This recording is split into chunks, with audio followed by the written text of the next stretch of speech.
Sino-sino nga ba ang pamilya sa Pilipinas na mas malaki pa ang yaman kaysa sa mismong gobyerno natin? Panglima sa listahan, ang Gokongwei family.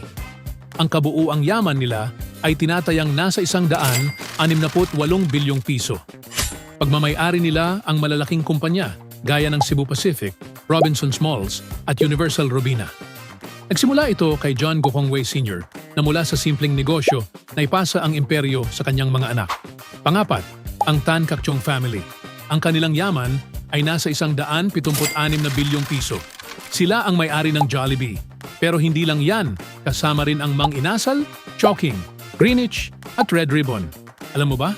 Si Tony Tan Caktiong ay nagsimula lang bilang ice cream vendor. Ngayon, ang Jollibee ay hindi lang kilala sa Pilipinas, kundi pati sa ibang bansa. Tunay ngang naging simbolo na ito ng Filipino fast food pride. Pangatlo, ang Villar family.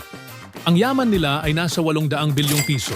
Sila ang hari ng real estate sa Pilipinas. Pagmamay-ari nila ang Golden MV Holdings, Vista Malls, Memorial Parks at mass housing projects.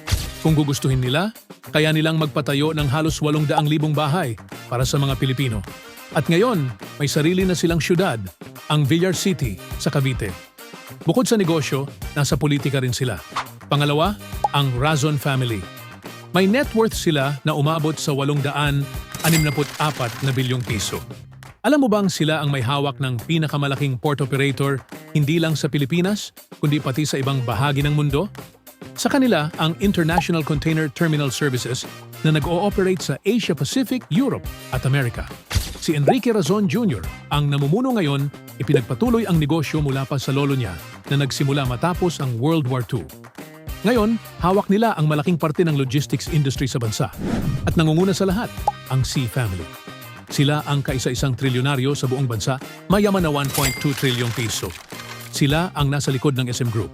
Mula sa SM Malls, BDO, hanggang sa SM Supermarkets.